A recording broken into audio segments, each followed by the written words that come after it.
অজয় সেন প্রতিদিনের মতো আজও অফিস থেকে বেশ দেরি করে ফিরছিল। রাত তখন প্রায় 11টা।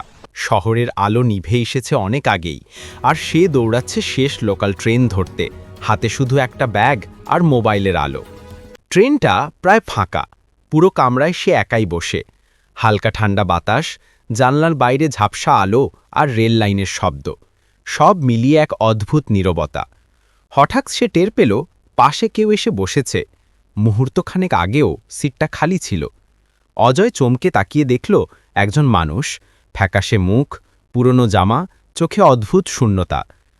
লোকটা আসতে বলল, তুমি আজ অফিসে বেশ দেরি করলে। ঠিক 10 বছর আগেও এমনই করেছিলে। অজয়ের গা কাটা দিয়ে উঠল।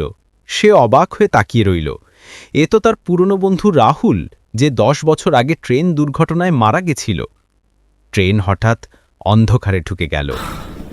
আলো ফিরে আসতে অজয় একা। সামনের সিট ফাঁকা, শুধু মেঝেতে পড়ে আছে রাহুলের পুরনো ভেজা আইডি কার্ড। পরের দিন সকালে খবরের কাগজে হেডলাইন, গতরাতে ট্রেন দুর্ঘটনায় এক অফিস কর্মীর মৃত্যু, নাম অজয় সেন। শেষ ট্রেনটা আজও ঠিক রাত 11টায় ছাড়ে। তুমি কি উঠবে?